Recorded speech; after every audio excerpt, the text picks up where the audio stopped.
गरिबांचा आधार, लोकांचा नाथ, लोकनाथ सन्माननीय एकनाथरावजी शिंदे साहेब, आपल्या शिंदे साहेबांचं आपल्या सर्वांच्या वतीनं या आपल्या अकोला तालुक्याच्या नगरीमध्ये मनपूर्वक अशा प्रकारचं स्वागत या निमित्तानं करतो। हा कार्यक्रम ज्यांच्या अध्यक्षतेखाली या ठिकाणी होतोय, ज्यांच्यामुळं शिंदे साहेब आपल्या या कार्यक्रमामध्ये या ठिकाणी आलेत, आपल्या सर्वांचा आधारस्तंभ शिर्डी साई संस्थानचे विश्वस्त सन्माननीय भोर साहेब या कार्यक्रमाच्या निमित्तानं मुद्दामून या ठिकाणी उपस्थित असलेले संगमनेर विधानसभा मतदारसंघाचे जायंट किलर आणि आपल्या सर्वांचं पालकत्व खरं तर ज्यांच्या खांद्यावर आहे ते आदरणीय आमदार अमोलजी खताळ साहेब,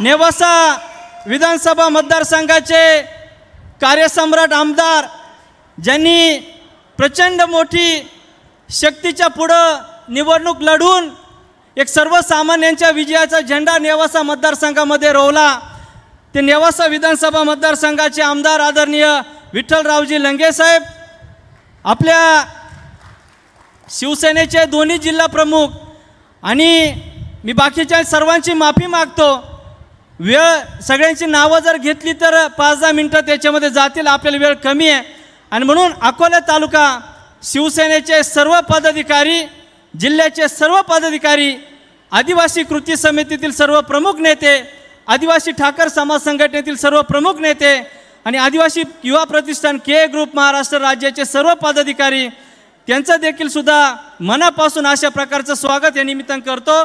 आणि अकोला विधानसभा मतदारसंघातल्या कानाकोपऱ्यातून ना भूतो ना भविष्य इतक्या मोठ्या संख्येनं आपण सर्वजण या ठिकाणी उपस्थित राहिलात, त्याबद्दल तुमचं सर्वांचं मी मनापासून सहर्ष स्वागत करतो।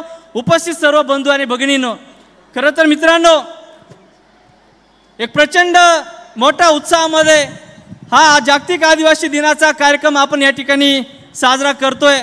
खरं तर गेली अनेक वर्षापासून जागतिक आदिवासी दिनाचा कार्यक्रम आपण ह्या अकोल्याच्या या मुख्य चौकामध्ये आपण या ठिकाणी करतोय। त्याचं कारण की अकोला तालुका हा आद्य क्रांतिकारक राघोजी भांगरे, क्रांतिकारक राया ठाकर यांची ही जन्मभूमी आहे, आणि म्हणून इथं जो काही कार्यक्रम शिंदेसाहेब अकोल्यामध्ये होतोय त्याला एक विशेष अशा प्रकारचं महत्त्व या निमित्ताने या ठिकाणी प्राप्त होत आहे। आणि म्हणून 1982 साली संयुक्त राष्ट्रसंघाने त्या संघाची एक पहिली बैठक झाली, आणि त्या बैठकीमध्ये एक निर्णय झाला की या देशाचा मूळ रहिवासी जर कोण असेल तर हा एक आदिवासी बांधव आहे। आणि म्हणून त्या दिवसापासून आतापर्यंत 1994 साली या जागतिक आदिवासी दिनाला युनोनं मान्यता दिली, आणि तेव्हापासून तर आज तागायतपर्यंत आज 31 वर्ष त्या गोष्टीला होत आहे की या जगामध्ये, या भारत देशामध्ये, या महाराष्ट्रामध्ये आणि महाराष्ट्रातल्या या अनेक जिल्ह्यांमध्ये आणि अनेक तालुक्यांमध्ये दिनाचा सण म्हणून आम्ही सर्व आदिवासी बांधव साहेब या ठिकाणी हा एक सण आम्ही साजरा करतोय। या दिवशी आमच्या आदिवासी समाजाची जी काही रूढी परंपरा आहे, चालीरीती आहे, आमची संस्कृती आहे, तो टिकवण्याचा आणि जोपासण्याचं काम महाराष्ट्रभर आपला आदिवासी बांधव या निमित्तानं या ठिकाणी करत असतो।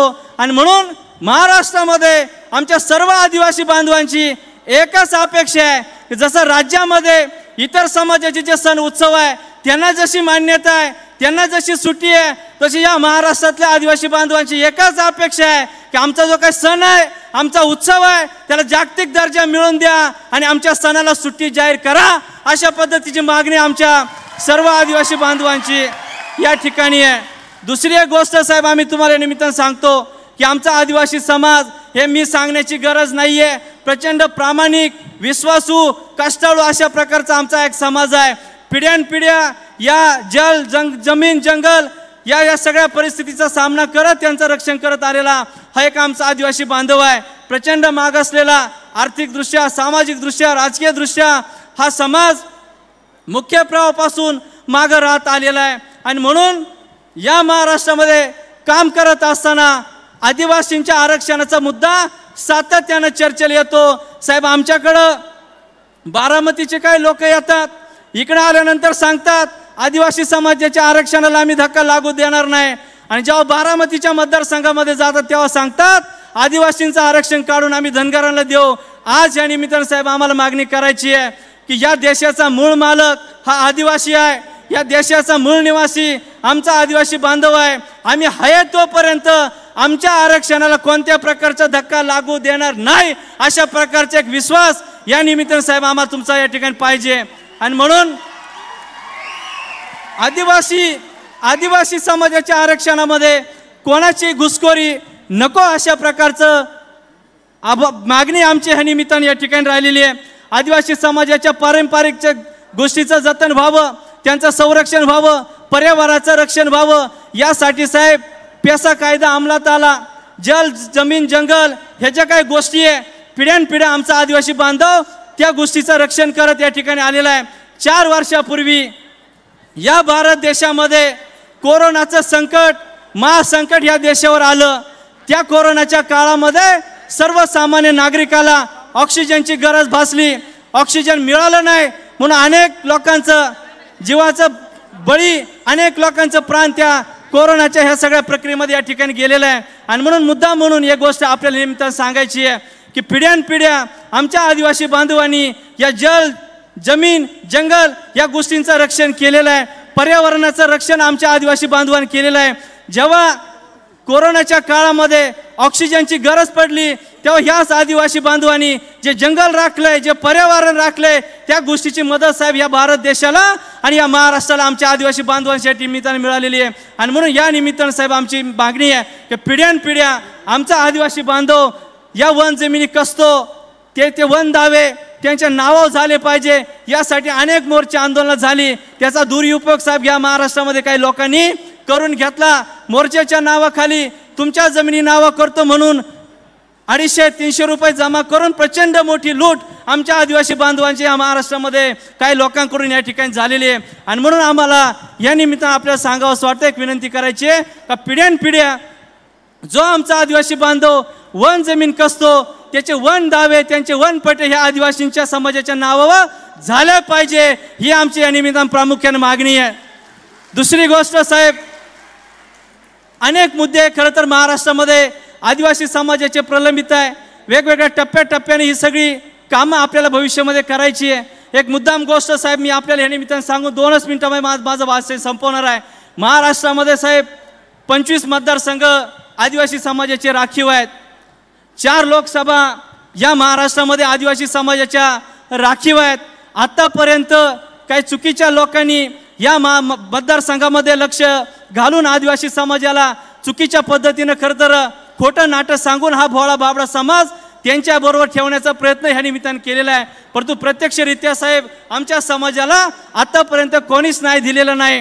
ह्याच्या काय 2-3 गोष्टी आहे। आमच्या सणाला जर उद्या सुट्टी जर जाहीर जर झाली, आमच्या आदिवासी बांधवांच्या आरक्षणाला जर धक्का जर लागला नाही, आमच्या आदिवासी समाजाच्या रक्षणासाठी जो काही पेसा कायदा अंमलात आला त्याची जर अंमलबजावणी झाली, या 2-3 गोष्टी जर साहेब जर आपल्याला महाराष्ट्रामध्ये जर करता जर आल्या तर या महाराष्ट्रातल्या 25 मतदारसंघातला आदिवासी बांधव एका वेगळ्या विश्वासानं आपल्याबरोबर राहील, याच्याबद्दल आमची कोणत्या प्रकारची शंका आमच्या मनामध्ये या ठिकाणी नाही। आणि म्हणून प्राचीन काळापासून आलेला एक तीरकामठा म्हणून आदिवासी समाजाचं एक साहेब एक चिन्ह आहे आणि आपली निशाणी धनुष्यबाण आहे। एक वेगळं नातं या महाराष्ट्रामध्ये आदिवासींचं आणि शिवसेनेचं या निमित्तानं आपल्याला बघायला मिळतं। आणि म्हणून या महाराष्ट्रामध्ये आदिवासी समाजाच्या वेगवेगळ्या प्रश्नाला हात घालत असताना, त्यांच्या माध्यमातून काम करत असताना हे 2-3 मुद्दे जर साहेब आपल्याला महाराष्ट्रामध्ये जर सोडवता जर आले तर मला वाटतं एक चांगल्या विश्वासानं हा आदिवासी समाज आपल्याबरोबर या महाराष्ट्रामध्ये राहील।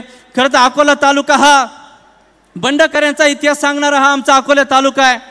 आद्य क्रांतिकारक राघोजी भांगरेंची ही जन्मभूमी आमचा अकोला तालुका आहे। राया ठाकरची जन्मभूमी म्हणून ओळखली जाणारी हा आमचा अकोला तालुका आहे। आणि म्हणून साहेब आमची एक माफक अपेक्षा आपल्याकडे आहे की जसा या महाराष्ट्रातला आमचा बौद्ध समाज चैतन्य भूमीवर नतमस्तक होण्यासाठी मुंबईला जातो, या महाराष्ट्रातला इतर समाज त्यांच्या धार्मिक स्थळावर जसा नतमस्तक होण्यासाठी जातो, तसा या महाराष्ट्रातला आमचा आदिवासी समाज आद्य क्रांतिकारक राघोजी भांगरे यांच्या चरणाशी नतमस्तक होण्यासाठी आला पाहिजे। त्यासाठी महाराष्ट्रातलं सगळ्यात मोठं स्मारक राघोजी भांगरेंचं देवगाव नगरीमध्ये व्हावं, अशा प्रकारची आमची या निमित्ताने या ठिकाणी मागणी आहे। दुसरी गोष्ट, राघोजी भांगरेंच्या बरोबरीनं क्रांतिकारक राया ठाकरेंनी या महाराष्ट्रातल्या जनतेसाठी देशाच्या जनतेसाठी एक चांगल्या प्रकारचं काम या देशामध्ये या ठिकाणी केलेलं आहे। इंग्रजांच्या विरोधामध्ये, हुकुमशाहीच्या विरोधामध्ये, सावकारशाहीच्या विरोधामध्ये साहेब या दोन्ही क्रांतिकारकांनी एक चांगल्या प्रकारचं काम या आदिवासींसाठी या ठिकाणी केलेलं आहे। आणि म्हणून क्रांतिकारक राया ठाकरे यांचा देखील पुतळा आम्हाला विरगाव या ठिकाणी करायचा आहे। एका शेतकऱ्यानं ती जागा आम्हाला मोफत स्मारकासाठी या ठिकाणी दिलेली आहे। हे दोन्ही स्मारकांना साहेब पैसे पर्यटन विभागाकडून जर दिले तर महाराष्ट्रातला एक केंद्रबिंदू म्हणून या दोन्ही स्मारकाकडे आदिवासी समाज बघेल आणि म्हणून तुमच्या माध्यमातून हे दोन स्मारक या तालुक्यामध्ये व्हावेत अशा प्रकारची साहेब आमची या निमित्ताने विनंती आहे। दुसरी गोष्ट, आम्ही पक्ष प्रवेशाला 4 महिन्यापूर्वी साहेब आम्ही आलो होतो। आम्ही तेव्हा सांगितलं होतं ही तो सिर्फ झाकी आहे, पिक्चर अभी बाकी आहेत। आणि म्हणून आज तुम्ही या ठिकाणी आल्यानंतर हा काय भव्य दिव्य जे काही सर्वसामान्य जनता या ठिकाणी आपल्याला बघायला मिळते, एक सर्वसामान्यांची ताकद साहेब आपल्या बरोबरीने या ठिकाणी उभी या ठिकाणी राहिलेली आहे। आणि म्हणून त्या पक्ष प्रवेशाच्या वेळी साहेब या महाराष्ट्रामध्ये माळीने एक दुर्घटना घडली, त्याच्यानंतर इर्शाळवाडीचा अनुभव आपण सगळ्यांनी पाहिला, प्रचंड मोठी जीवितहानी त्या ठिकाणी झाली। आणि म्हणून महाराष्ट्रामध्ये साहेब तिसरी दुर्घटना जर कुठं घडणार असेल तर आमच्या अकोले विधानसभा मतदारसंघातील म्हाळुंगी हे एक गाव आहे आणि त्या सोंगळवाडीच्या लोकांचं पुनर्वसन साहेब आपल्याला करायचं आहे।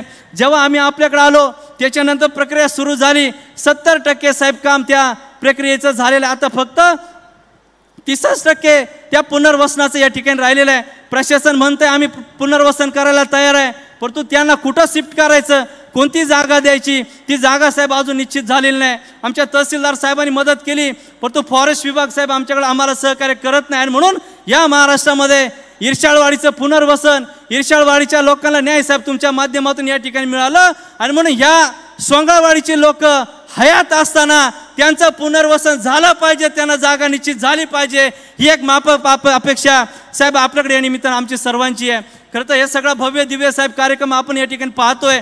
खरं तर गेल्या अनेक वर्षापासून आम्ही या तालुक्यामध्ये जागतिक आदिवासी दिनाचा कार्यक्रम आम्ही या ठिकाणी करतोय, परंतु ह्या कार्यक्रम करत असताना आतापर्यंत आम्ही स्वतः आमच्या ताकदीनं तो कार्यक्रम करण्याचा प्रयत्न केला, परंतु आज ह्या दिवशी 2 गोष्टींची मदत आम्हाला ह्या निमित्ताने या ठिकाणी झालेली आहे। एक गोष्ट डॉक्टर भोर साहेबांच्या माध्यमातून साहेब तुम्ही आम्हाला वेळ देऊ शकलात, आणि दुसरी गोष्ट ही जरी एक चांगली मोठी कामं जरी आम्ही या मतदारसंघामध्ये आमचं संघटन उभं केलं असेल, पण याला चांगला न्याय देण्याचं काम, त्यांना ताकद देण्याचं काम आमच्या जगनशेठ देशमुख साहेब या ठिकाणी केलेलं आहे। त्या बिचाऱ्याला साहेब बोलता येत नाही, पण तो पडद्यामागचा हिरो कसा असू शकतो हे तुम्ही लँडिंग केल्यापासून तर इथपर्यंत येईपर्यंत त्याची ताकद, त्याचं नियोजन साहेब आपण या ठिकाणी पाहिलेलं आहे। आणि म्हणून सर्वसामान्य कुटुंबातून हा आलेला हा एक माणूस आम्हा सर्वांना एक मोठ्या भावासारखा आमच्यावर या ठिकाणी राहत आलेला आहे। आणि म्हणून साहेब आम्ही फार काय आपला वेळ घेणार नाही, परंतु एका गोष्टीचं आम्हाला दुर्दैव वाटलं, 4 महिन्यापूर्वी आम्ही सर्वांनी प्रवेश केला, तुमच्या नेतृत्वाखालीच आम्ही प्रवेश केला होता। अख्ख्या महाराष्ट्राने पाहिलं इथे जी काही लोक बसलेली आहेत हीच लोक आमच्या प्रवेशाला होती, जी लोक होती आपल्या सर्वांना विनंती का आपण हात वर करावा। प्रचंड मोठ्या ताकदीनं आम्ही ठाण्याला येऊन आम्ही साहेब पक्ष प्रवेश केला, परंतु दुर्दैवानं आपल्याच काही शुक्राचार्यांनी ह्या दरम्यानच्या काळामध्ये आम्हाला बदनाम करण्याचा प्रयत्न ह्या निमित्तानं केला। शिंदे साहेब आपण आदिवासींच्या कार्यक्रमाला आलेच नाही पाहिजे, आदिवासी समाजाचे प्रश्न आपल्या पुढं चर्चेला आलेच नाही पाहिजे, त्यांचे प्रश्न सुटलेच नाही पाहिजे, म्हणून आपल्याच पक्षातील एका बाजीगरनं एक प्रचंड मोठं त्रास देण्याचं काम आम्हाला या निमित्तानं केला का नाही जरा सांगा सगळेजण। नको त्या बातम्या, नको ते झटे, नको तो त्रास साहेब आम्हाला आमच्या सर्व कार्यकर्त्यांना या निमित्ताने या ठिकाणी दिलेला आहे। ते असे आम्हाला म्हणत होते, जगन देशमुख, मारुती मेंगाळ, बाळासाहेब भोर, सुशांत गजे ही सगळी लोक 4 महिन्यापूर्वी या ठिकाणी आली, आम्हाला असं सांगत होते। पण 4 महिन्यानंतर कवायना या तालुक्यामध्ये शिवसेनेचं एक संघटन उभं राहिलं, तालुका कार्यकारिणी केली, 7 उपजिल्हा तालुका प्रमुख, गट प्रमुख, गण प्रमुख, भूत प्रमुख, अख्ख्या मतदारसंघामध्ये साहेब आम्ही शिवसेनेचं एक चांगल्या पद्धतीचं संघटन या निमित्तानं फक्त 4 महिन्यामध्ये या ठिकाणी आम्ही उभं केलेलं आहे। आणि म्हणून 5-6 वर्ष हे बाजीगर वगैरे सगळे पक्षात राहून तुम्ही आतापर्यंत काय उपटली हा सवाल आमचा या निमित्तानं तुम्हाला या निमित्तानं या ठिकाणी आहे। या जिल्ह्यामध्ये 5-6 वर्ष काम करत असताना तुम्ही काय दिवे लावले, हा प्रश्न या निमित्ताने या ठिकाणी आम्हाला निमित्त सांगायचा आहे. म्हणून साहेब, आज आपल्याला निर्णय घ्यावा लागेल. आम्ही तेव्हा तुमच्याकडे आलो होतो, आम्ही तेव्हा हीच अट सांगितली होती की हा माणूस चुकीचा आहे, याला बाहेर काढलं तर पक्ष वाढेल. साहेब, त्याला तुम्ही बाहेर काढलं म्हणून सगळी लोक आज आपल्यावर आलेली आहे. बाहेर असून देखील सुद्धा हा माणूस आम्हाला त्रास देतोय, पक्ष बदनाम करतोय. महाराष्ट्रामध्ये पक्ष प्रवेशाचा घोटाळा झाला, हे बाकीचे चुकीचे लोक त्याला जॉईन झाले. महाविकास आघाडीतले काही चुकीच्या लोकांनी त्याला ताकद देण्याचा प्रयत्न केला आणि ह्या महाराष्ट्रामध्ये शिंदे साहेबांचे रोज पक्ष प्रवेश होत आहे. ते कसे बदनाम होतील, ते कसे चुकीचे आहे, हे सांगण्याचा प्रयत्न साहेब या निमित्ताने त्यांनी या 4-8 दिवसामध्ये या ठिकाणी केलेला आहे. प्रचंड त्रास आम्ही सगळे साहेब, हे जो काय कार्यक्रम केलाय आमच्या कर्ज 2-4 जणांवर होईल अशा प्रकारचं आम्ही हे सगळं नियोजन केलेलं आहे. एकदम फाटके तुटके आम्ही सगळे कार्यकर्ते आहेत. या सगळ्या तालुक्याला माहिती आहे. मी अकोले शहरामध्ये राहतो, 5,000 रुपये भाडं देऊन एका फ्लॅटमध्ये राहणारे आम्ही सगळी माणसं आहे. पण एवढं सगळं करून जर आम्हाला त्रास होणार असेल तर साहेब, ही एक चुकीची गोष्ट आहे. म्हणून आपल्याला एक तर त्याला ठेवावं लागेल, नाही तर आम्हाला सगळ्यांना ठेवावं लागेल. अशा प्रकारचा निर्णय घ्यायचा का? अशा प्रकारचा निर्णय साहेब आपल्याला ह्या निमित्तानं करावं लागेल. आणि म्हणून अनेक मुद्दे, अनेक प्रश्न आहे, ते सांगण्यासाठी आपल्याला तेवढा वेळ नाही. म्हणून आपण सर्वजण इतक्या मोठ्या ताकदीनं या ठिकाणी आलात, त्याबद्दल तुमचं सगळ्यांचं मी स्वागत करतो. खरं तर भोर साहेब जर नसते तर शिंदे साहेबांचं दर्शन आपल्याला झालं नसतं. आज योगायोग बघा, आज रक्षाबंधन आहे. या महाराष्ट्रामध्ये लाडक्या बहिणींचा जर खरा कोण भाव असेल, ही सांगणारी ही सभा आहे. आदरणीय शिंदे साहेब या महाराष्ट्रातले खरा लाडका भाऊन आम्ही सर्वजण त्याच्याकडे पाहतोय. आणि म्हणून साहेब, आपल्या कार्यकाळामध्ये आपण मुख्यमंत्री असताना काही नवीन योजना या महाराष्ट्रामध्ये आपण सर्वांनी आणल्या. ती सगळी लोक निवेदन देण्यासाठी या ठिकाणी आलेली आहेत. सभा संपल्यानंतर निवेदनाचा 2 मिनिटं आपण या सगळ्या संघटनांना वेळ द्यावा, अशा प्रकारची विनंती आम्हा सर्वांना करायची. आणि म्हणून पुढच्या वेळेस आजचा जागतिक आदिवासी दिनाचा कार्यक्रम आपण सर्वांनी केला, परंतु आपल्या सर्वांना एक आव्हान करायचंय. 9 ऑगस्ट 2026ला शिंदे साहेब आपल्याकडे आले पाहिजे का नाही पाहिजे, एकदा तुम्ही सगळेजण सांगा. जसा या वर्षीचा आदिवासी दिनाचा कार्यक्रम आपण त्यांच्या उपस्थितीमध्ये केला साहेब, आमची एक विनंती आहे की महाराष्ट्रातला सगळ्यात मोठा जागतिक आदिवासी दिनाचा कार्यक्रम हा आम्ही अकोला तालुक्यामध्ये होतोय. आणि म्हणून आमची एक विनंती आहे का दरवर्षी जर तुम्ही आम्हाला जर वेळ जर दिला आणि या दिनाला जर हजेरी जर लावता आली, या 2-5 वर्षामध्ये या महाराष्ट्रामध्ये आदिवासी समाजाचं एक चांगल्या पद्धतीचं संघटन आपल्याला हे निमित्तानं उभं करता येईल. त्यासाठी आपण सर्वांनी वेळ द्यावा, अशा प्रकारची विनंती आपल्या सर्वांना करतो. आपण सर्वजण आला त्याबद्दल तुमचं सगळ्यांचं स्वागत करतो आणि शिंदे साहेबांचं या अकोला नगरीमध्ये स्वागत करून आपल्या सर्वांची रजा घेतो. धन्यवाद. जय हिंद, जय महाराष्ट्र, जय आदिवासी.